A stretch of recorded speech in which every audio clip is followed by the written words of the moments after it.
Congress has been called a lot of things: the people's branch, the world's greatest deliberating body, and occasionally a dumpster fire in marble columns. But it hasn't always worked the same way. Sure, the founders gave us Congress, but did they trust Congress? I certainly don't, and neither should you, and honestly, for good reason. These guys could argue about anything and drag their feet on everything, and when nobody was looking, they'd happily give themselves a raise. I mean, look at what's happening right now with the government shutdown. It's absolutely ridiculous. And the 17th and the 27th Amendments are proof of two things. Americans hate backroom deals, and we really, really hate politicians lining their own pockets. So today, we're talking about the 17th and the 27th Amendments. Welcome to our republic. When in the course of human events it becomes necessary for one people to dissolve the political band, sailors and airmen of the Allied Expeditionary Force. Well, I think it's time we ask ourselves if we still know the freedoms that were intended for us by the founding fathers. Not Those three hallowed words reverently dictate what you ought to be, what you can be, what you will be. we pledge to each other our lives, our fortunes, and our sacred honor.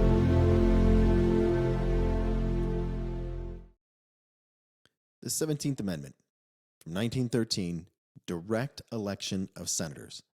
The Senate of the United States shall be composed of 2 senators from each state, elected by the people thereof for 6 years.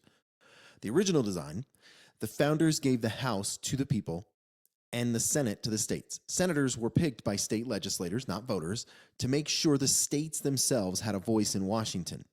This was a deliberate firewall against too much raw democracy. And here's the problem. By the late 1800s, the system was breaking down. Some state legislators deadlocked for months, leaving the Senate seats empty. Others were caught up in corruption scandals like Illinois in 1909, big surprise, where the Senate seat was literally bought with bribes from railroad companies. The press had a field day with the headlines about millionaires' clubs and senates for sale. The push for reform came during the progressive era, where it hammered this issue. Populists and muckrakers argued about people deserved a direct say. So by 1913, momentum was unstoppable, and the 17th Amendment shifted Senate elections to popular vote. Now there's the fallout. On paper, it was a win for democracy, right? It was a win for our republic. But critics then and now argue it stripped power from the states. Before, state legislators could check federal overreach by yanking their senators. After the 17th, senators owed their loyalty to voters, national parties, instead of state governments. It was a huge tilt in the federal balance of power. Personally, I think we could probably put some safeguards in, get rid of the 17th Amendment, put it back to the state legislators with those safeguards to make sure that things like Illinois in 1909 don't happen again. But I would personally like to see some of these senators ripped from their seats in these blue states. The 27th Amendment from 1992, congressional pay raises. No law varying the compensation for the service of the senators and representatives shall take effect until an election of representatives shall have intervened. A 2-centuries marathon is why this happened. This amendment was part of James Madison's original list in 1789, but didn't make the cut. And it didn't make the cut until only the first 10 Bill of Rights were created. And it sat forgotten for generations. And the revival happened in the 1980s. A University of Texas student named Gregory Watson stumbled across it in research. Outraged at the congressional pay hikes, he launched a one-man campaign to get states to ratify it. He wrote thousands of letters, and to everyone's shock, it worked. One by one, states signed until in 1992, over 200 years later, the amendment became law. So what does it do? Congress can still vote to raise their pay, but the raises can't take effect until after the next election. The idea, lawmakers shouldn't immediately be rewarding themselves. Voters get a chance to weigh in first. And the impact, it hasn't stopped pay raises entirely, but it has added an extra layer of accountability. It also stands as proof that amendments don't expire.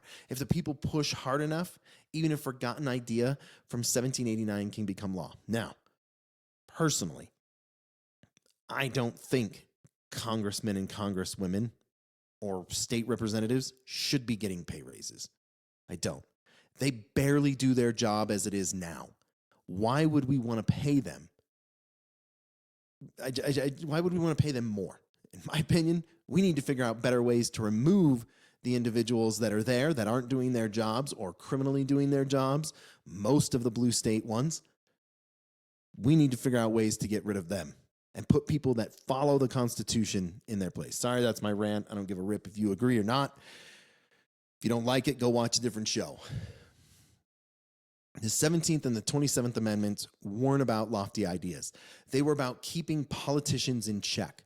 And I think politicians have forgotten who they actually work for. It's not their pockets, and it's not for big business. On both sides, red and blue, Republican and Democrat. Right? One dragged senators out of the shadows and put them in front of voters. The other amendment told Congress they can't fatten their wallets without answering to the people first. And I think we've become complacent in actually keeping our politicians in check in that one.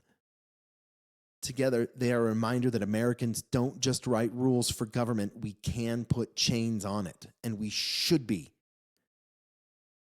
Really appreciate you taking the time to listen. This was a short one, I know, but remember, history isn't boring, especially when two amendments prove that real America's pastime isn't baseball. It's keeping our politicians on a frickin' leash. See you next time.